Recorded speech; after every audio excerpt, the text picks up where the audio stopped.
Hi everyone and welcome back to the Bankers Grid. Guys, अगर आप Bank of Baroda local bank officer के लिए prepare कर रहे थे तो आप लोगों के लिए 10 डेज और एक्सटेंड हो चुके हैं। यानी कि जो लास्ट डेट आप लोगों का 24 ऑफ जुलाई था 2025 फॉर्म फिलअप का, वो एक्सटेंड होकर हो गया है 3 ऑफ अगस्त। मतलब 10 डेज का एक्स्ट्रा टाइम आप लोगों को मिल चुका है। अगर इन केस आप लोगों ने कुछ मिस्टेक करा है फॉर्म फिलअप करने में या फिर आपने अप्लाई नहीं करा है तो आप अप्लाई कर सकते हो। ये लास्ट 10 डेज आप लोगों को फॉर्म फिलअप करने में हेल्पफुल रहेंगे। Reason for the date of registration extension is local language edition. यहाँ पर local language north east region में इन्होंने ऐड करा है इंग्लिश लैंग्वेज को भी। तो किसी भी कैंडिडेट ने इन सर्कल से अप्लाई करा है तो उनको इंग्लिश का एक टैब लोकल लैंग्वेज को सिलेक्ट करने का ऑप्शन अवेलेबल रहेगा। जो भी कैंडिडेट्स ने 10-12th यहाँ से करा है उनके मार्कशीट्स में मेंशन्ड है तो उनको local proficiency test language proficiency test नहीं देने का जरूरत लगेगा। अब यहाँ पर कुछ इंपॉर्टेंट पॉइंट्स है दैट आप लोगों में से कौन कौन एलिजिबल है, एक बार क्विकली एलिजिबिलिटी क्राइटेरिया और चेक कर लेते। Local bank officer scale 1 post है, 2500 पोस्ट यहाँ पर आई हुई है। एज लिमिट 21 टू 30 ईयर्स है। बैंक ऑफ बड़ौदा एक अच्छा ऑर्गेनाइजेशन है ऑब्वियसली, बट यहाँ पर जो आप लोगों के लिए एक्सपीरियंस बेसिस पर, जैसे अगर आप सीबीओ को टारगेट कर रहे थे तो आप लोगों को bank of Baroda local bank officer को ट्राई करना चाहिए, बिकॉज ये बहुत एक अच्छा अपॉर्चुनिटी है और मल्टीपल बैंक इसी टाइप की सेम प्रोफाइल से आप लोगों के लिए सामने आते रहेंगे। बट प्रॉब्लम ये है कि अगर हम आइडल बैठ गए, हम लोगों ने अपनी प्रिपरेशन को यूटिलाइज नहीं करा इन वैकेंसीज के ऊपर, तो हो सकता है कि हम अच्छे अच्छे अपॉर्चुनिटीज को खोते जाएंगे।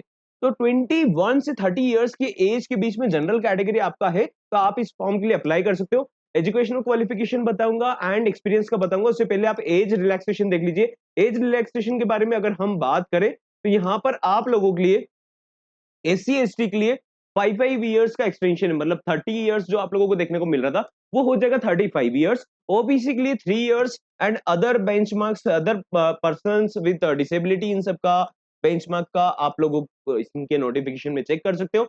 एंड इसके अलावा अगर हम बात करें तो ये हो गया हमारा एज का क्राइटेरिया। बट मेन पॉइंट क्या है कि हम लोग एलिजिबल है या नहीं, हमारे पास रिक्वायर्ड एक्सपीरियंस है या नहीं।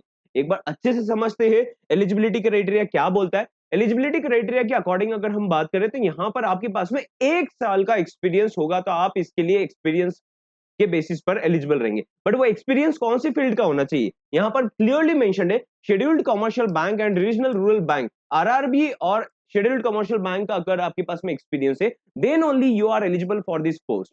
ठीक है, अगर आप कोऑपरेटिव बैंक में है, एनबीएफसी में है, इंश्योरेंस कंपनीज में, ब्रोकरेज फर्म में है, एएमसी में, किसी और वर्टिकल में काम कर रहे हैं बैंकिंग मतलब फाइनेंस से रिलेटेड, तो आप एलिजिबल नहीं हो। आपको शेड्यूल्ड कमर्शियल बैंक मतलब ऑन रोल वहीं का होना चाहिए या तो आप आरआरबी में काम कर रहे हो। अगर इन दोनों बैंक्स का आपके पास में एक्सपीरियंस है, स्मॉल फाइनेंस बैंक एलिजिबल नहीं है, पेमेंट्स बैंक एलिजिबल नहीं है। ठीक है, अगर शेड्यूल्ड कमर्शियल बैंक है और आरआरबी है तो आप एलिजिबल हो, 1 साल के एक्सपीरियंस के बेसिस पर यहाँ पर अप्लाई कर सकते हो। ओके, तो यहाँ पर ये पॉइंट तो क्लियर हो गया। एक और पॉइंट इंपॉर्टेंट है कि अगर किसी भी ऑर्गेनाइजेशन में आपके पास में 6 मंथ से कम का एक्सपीरियंस है तो वो काउंट नहीं होगा। ठीक है, वो काउंट नहीं होगा, क्लेरिकल लेवल का काउंट नहीं होगा। क्लेरिकल लेवल क्या होता है, जैसे आप क्लर्क प्रोफाइल पर किसी आरआरबी में काम कर रहे हो, किसी पब्लिक सेक्टर बैंक में काम कर रहे हो तो आप एलिजिबल नहीं हो।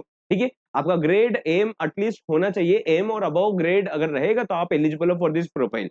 6 महीने से कम का किसी भी ऑर्गेनाइजेशन का आपका एक्सपीरियंस है तो आप एलिजिबल नहीं हो। अगर आप इस एग्जाम को टारगेट करो तो बैच में एनरोल करने के लिए आप हमें व्हाट्सएप कर सकते हो।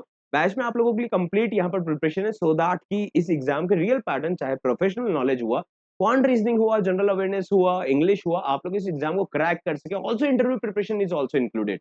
व्हाट्सएप करके आप बैच में एनरोल कर सकते हो एंड अपना प्रिपरेशन स्टार्ट कर सकते हो। वन मोर थिंग, अगर आप ऐसा 1 साल का एक्सपीरियंस रखते हो, आपके पास में 2 साल का एक्सपीरियंस नहीं था एसबीआई में अप्लाई करने का, या आप अहमदाबाद है ना, गुजरात, कर्नाटका एंड महाराष्ट्र से बिलोंग करते हो तो आप इस पोस्ट के लिए डेफिनेटली अप्लाई कीजिएगा। 2500 पोस्ट, 2500 पोस्ट बहुत कम नहीं है और बहुत इनफैक्ट अगर मैं बात करूं तो बहुत ज्यादा पोस्ट है। किसी और रिक्रूटमेंट के कंपैरिजन में अगर आप इन 3 सर्कल 4 सर्कल का वेटेज देखेंगे तो आप पाएंगे दैट ये अपॉर्चुनिटी आप लोगों के लिए बहुत इजी टास्क हो सकता है।